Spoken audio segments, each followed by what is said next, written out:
Hi, my name's Simon from Motodrome. Now today I'm going to take a walk around and a drive off this rover p5b coupe. I think this is a 1969 model that you can see lurking behind me here. Two videos, one walk around, one driving, plus a bit of starting and idling action at the beginning of the driving video. Hope you like them. Okay, quick video of start up and idling on this p5b coupe. Ignition light comes up, oil pressure light doesn't actually.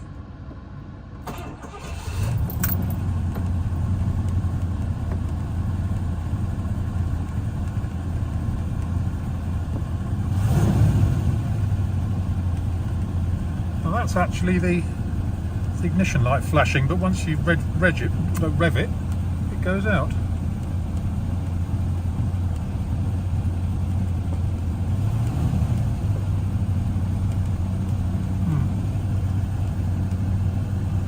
Pressure gauge, it is hot at the moment. Ammeter, temperature gauge possibly starting to move slightly. Fuel gauge. Modern stereo. Right, now we'll show you under the bonnet. Now then, someone's obviously gone a bit overboard with the red paint on the bonnet. Not to my taste, I must admit, but each to their own. It has got, it looks like 4 branch headers on it, and it's obviously got performance K&N air filters. We have got the original air filter box though. It's in the boot. So not to my taste under bonnet, but you know, each to their own. Don't think it'd take a lot to put it back to standard. Next up, driving. Okay, let's take this 1969 Rover P5B coupe for a spin. Showing just coming up to 98,000 miles. Couldn't tell you if that's right or wrong, but we've done all the checks we can and nothing comes back saying it's any different. Anyway, let's fire it up. Ignition light comes on.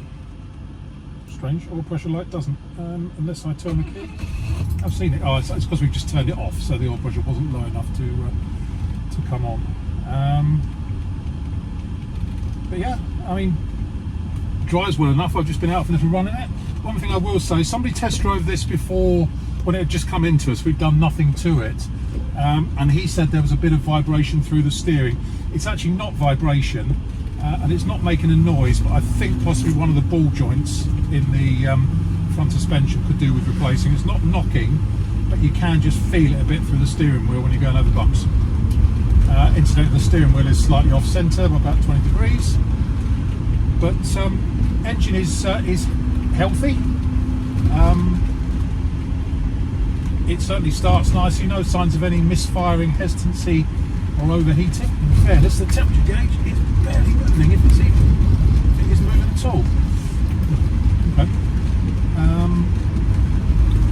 This has recently had a reconditioned gearbox put into it, so the gearbox, which is one of the Achilles heels on these, is nice and up together. Change quality is good, and the ride quality is good as well.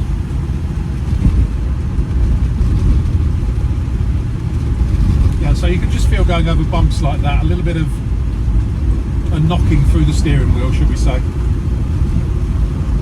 If you're not familiar with these, you probably wouldn't notice it, but I am familiar with these, so I do notice it.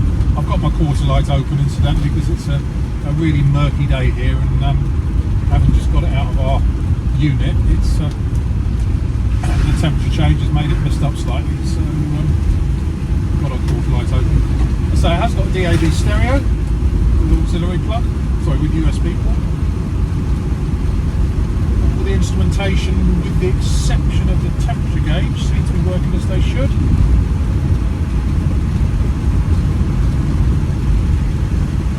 Let's see when we get back to base if the temperature gauge is starting to move.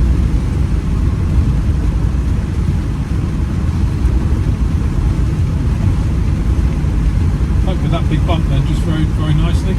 Brakes are fine on it, it stops as it should. And obviously you've got things like power steering and stuff on this one. They do make very usable daily classics, these, just the way they drive. They're a bit more modern to drive than their looks would suggest.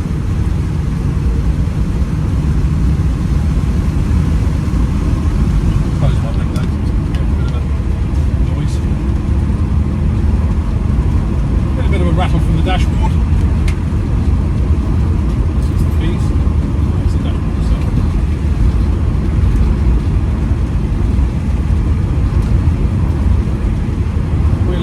along now at a steady 3,500 RPM and just over 60 miles an hour. It's trundling along really quite happily.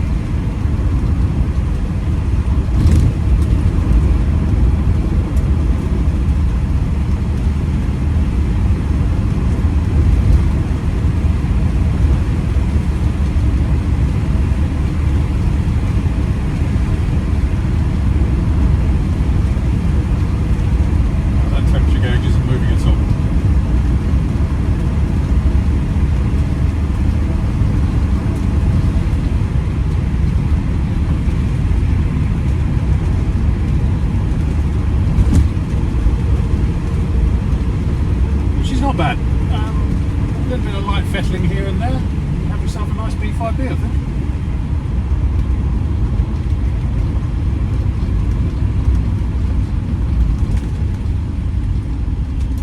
Yeah, stops cleanly. No funny noises under braking. Pulling to one side.